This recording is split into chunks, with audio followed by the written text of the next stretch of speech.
Hi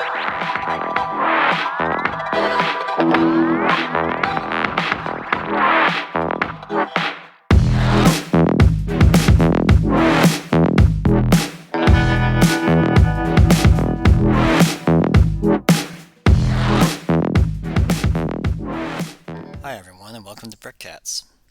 Today we're taking a look at Jerac's TIE Advance model from BrickVault. The TIE Advance was of course just 1 kill away from saving the first Death Star in A New Hope, and it's the only time we get to see Darth Vader in the cockpit in the original trilogy. As always, I greatly appreciate it if you give the video a like or subscribe to the channel. Your support means more great mock reviews in the future.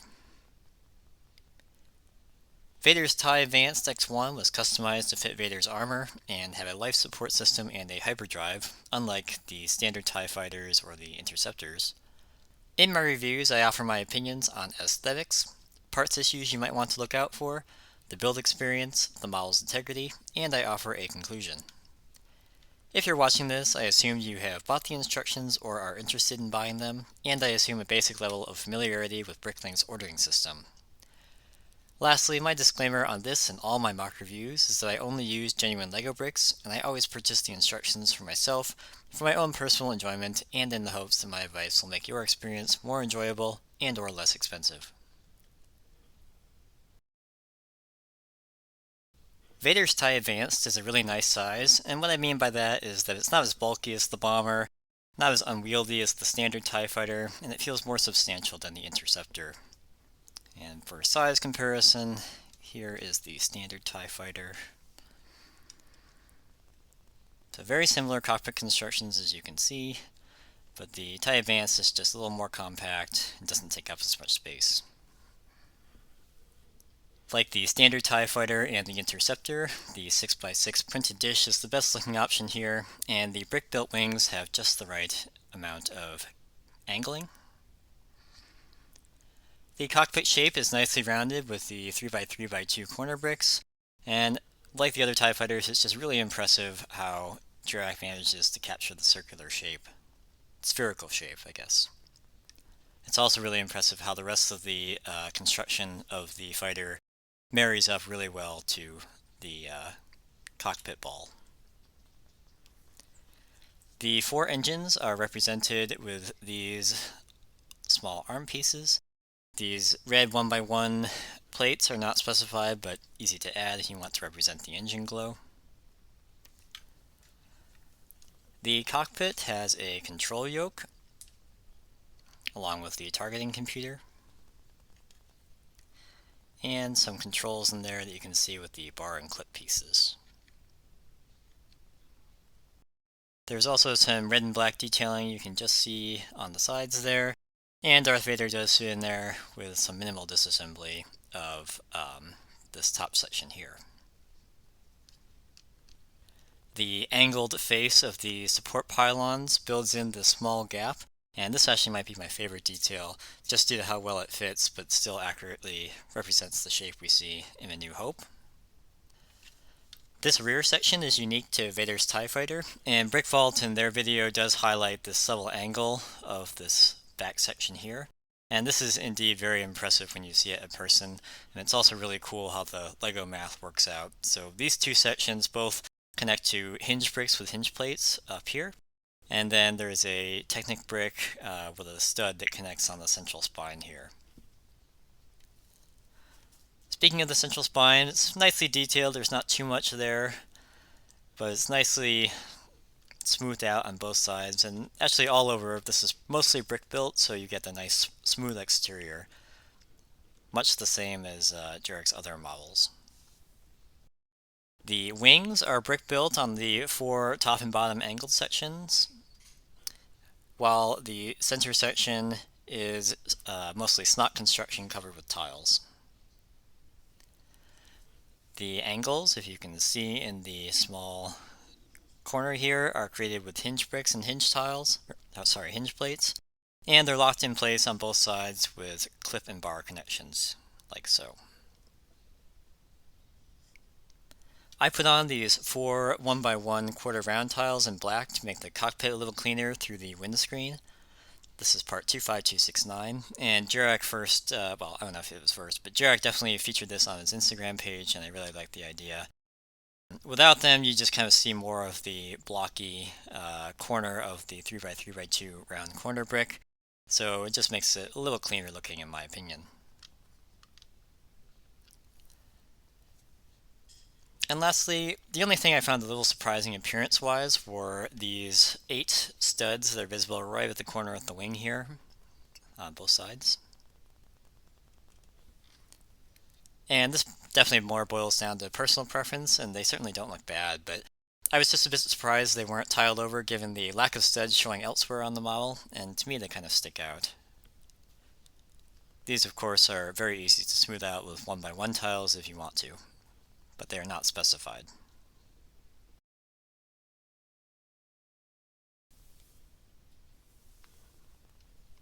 This model uses 114 elements and 865 parts. The wings call for a number of 1x10, part 6111, and 1x8, part 3008 bricks in black. These can all be safely subdivided into smaller units if you already have them, for example 2 1x4s for 1x8 without any impact to the end result. Similarly, the 8 1x8 tiles, part 4162 in light bluish gray on the outer surfaces of each wing, these can be also subdivided into smaller tiles if you have them. The 8 brick 3x3x2 dome top, part 88293 in light bluish gray, is quite expensive in the US right now, and to get all 8 of them from one store, I found that you are typically paying over $1 per part.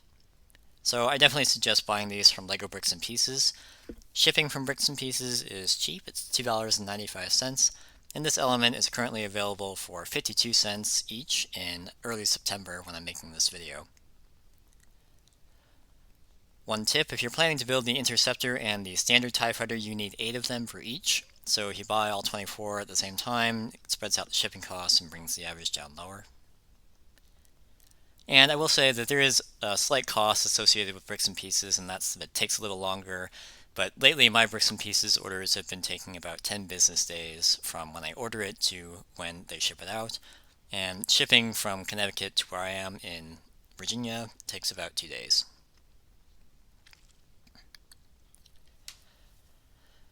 There are 2 1x6 Technic bricks, part 3894 in light bluish gray that are buried way down here in the support structure.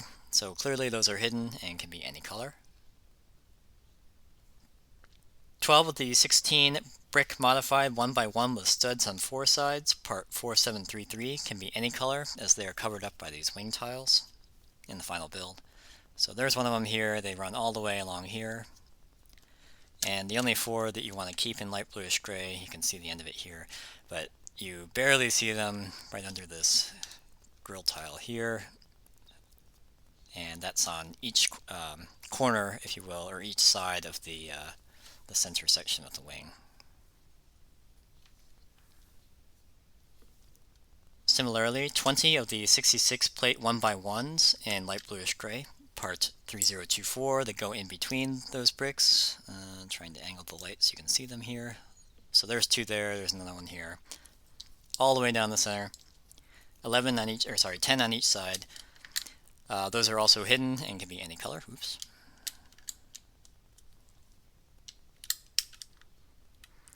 $18 of the 30 total headlight bricks specified, part 4070, are used to create this central spine structure. Those are completely hidden and can be any color, and they're covered over with the brackets on the side and the detailing on the top and bottom. The 10 minifigure neck bracket with back stud, thin back wall, part 42446, are used to cover over some gaps in the hull. And they're not used to connect to other pieces, which means that you can substitute the newer and a bit more common net bracket with back stud thick back wall, part 28974, without any issues. And that is in fact what I used here. The major expense for this model, of course, comes from the dish 6x6 inverted, no studs with bar handle with Star Wars TIE Fighter Advanced hatch pattern, part 18675 PB01. These are very expensive these days and only came in set 75021 and set 75150, also rather expensive if you're looking for those. I will say that sometimes you can find a cheap 75021 for $20 or so on Craigslist or Facebook Marketplace or whatever, and you'll be able to use a fair number of the parts in this model. And this is how I got the top hatches for all three of the Brick Vault TIE Fighter builds that I've done so far that require them. Oops. One substitute is the plain unprinted dish in light bluish gray, part 18675. You could also consider the TIE Striker set 75154 hatch, part 18675 PB08, which seems to be less expensive, but it's also not exactly readily available either. And with that one, the trade-off is the stripe pattern is actually on the front of the dish, opposite the bar, instead of on the same side of the bar.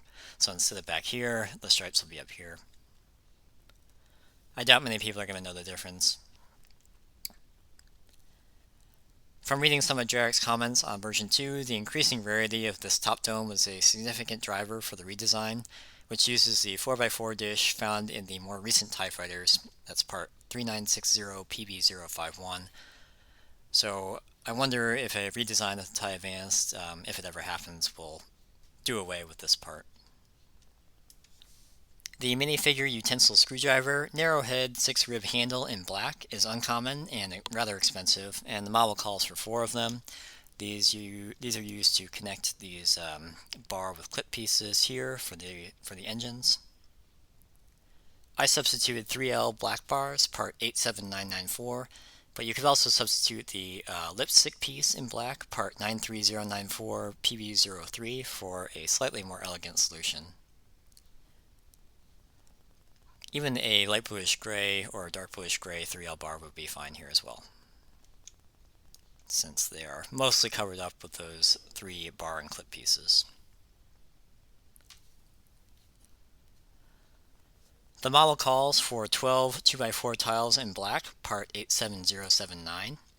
8 of these can be substituted with 4 tile modified 4x4 with studs on edge, part 6179, at the expense of a few extra visible studs. Tiles can be expensive, while these modified tiles tend to be cheap, and the 8 you can replace them with are these 2 tiles here and these 2 tiles here on both sides. Alternatively, if you do have a surplus of 2x4 tiles, you can replace this 4x4 modified tile with 2 of these, and you get no studs. And finally, the tile round 2x2 with bottom stud holder with black Star Wars TIE Fighter pattern, part 14769 PB025, can also be pretty expensive. It's nice to have, but even a solid color 2x2 round tile in dark bluish gray would look good here to save on cost.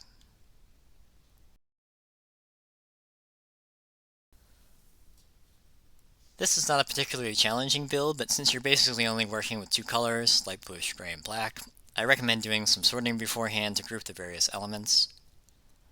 The instructions come in a standard version and a fading version that has pieces from the previous step faded out to make it a little easier to see what you're adding in the current step. And that's actually very handy on this model because when you're working with a uniform color, sometimes it can be hard to see the difference in each step. The wing subassemblies do require you to do them 4 times, and I was very happy to see this notated at the beginning of the subassembly. That's this section here. And I only had moderate difficulty attaching the angled sections of the wings, and this is only because you're forcing a fairly large number of hinge plates into hinge bricks, and I didn't get the satisfying click that sometimes you like to get with hinge pieces, but if you apply slow pressure and start at one end and work your way back, it seemed to work out okay. So overall, this is a really good build. It doesn't take very long, maybe 2 hours if you're going at a pretty leisurely pace, even without sorting, because there's only under 900 parts.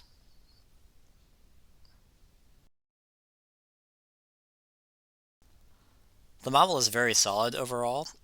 The central wing sections and the main hull crosspiece are constructed in kind of what I call a unibody design, and that means there aren't really any weak points you need to look out for there, and that also means you can't just remove these wings. They're built together as one piece or one assembly.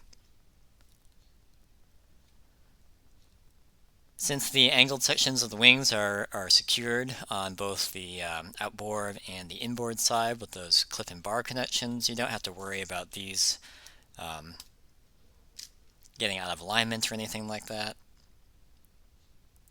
That also means that it sits very well on its wings. I don't recommend picking it up by one wing, but two is no problem.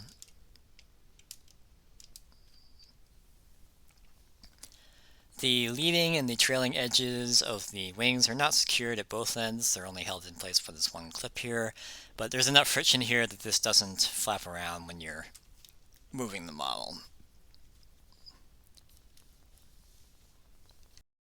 The cockpit and the laser cannons can get knocked out of alignment fairly easily, but this is nowhere near as delicate as the original TIE Fighter model, and it's very easy to, if it falls off, you can just stick it back on. The central spine on the back is where you want to grab this model to swoosh it around. The rear sections on either side cannot support the weight of the model, so don't grab it there. And the center spine is really all you should need for swooshing this model around. Easy motions are fine.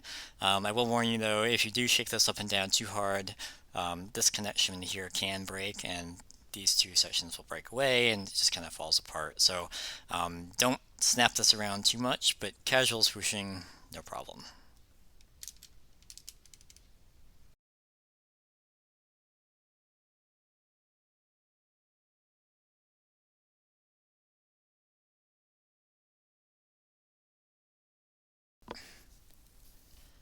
I really like this model, mainly due to its stability, its visual accuracy, and it's a fun model to build.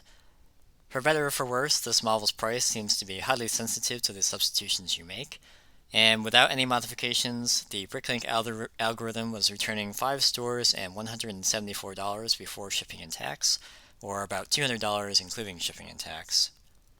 The TIE Fighter hatch piece was the lion's share of the expense, or certainly the most expensive part, and that was $35 by itself.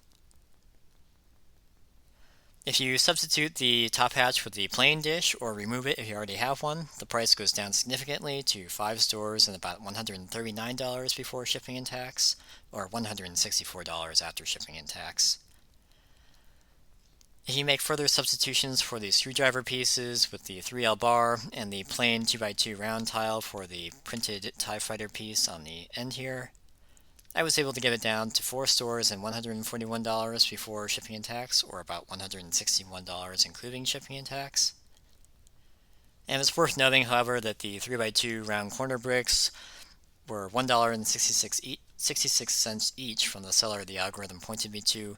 So if I bought those from Bricks and Pieces for 52 cents, you add in the $3 shipping charge for a total of $7. The Bricklink cost goes to 4 stores and $127 before shipping and tax, or $147 with shipping and tax, and then you add back in the $7, so it's about $154 total. This would of course go down if you have some of the parts in your inventory using the color substitutions I suggested in the parts section. Instructions and the parts list for Vader's TIE Advanced are available from BrickVault, and there will be a link in the description, as well as a link to Jerac's Flickr and Instagram pages. Thanks as always for taking the time to watch my review. If you built this model, you have something to share that I left out, or you have a question about something I didn't cover, please leave them below in the comments. Since this is the last of the original trilogy TIE Fighters in the collection, consider watching my other reviews of the TIE Fighter, the TIE Bomber, and the TIE Interceptor for some tips and tricks on those models, many of which will be similar to this. As always, I appreciate you giving the video a like, subscribing to the channel, or following me on Instagram. And I hope to see you back next time.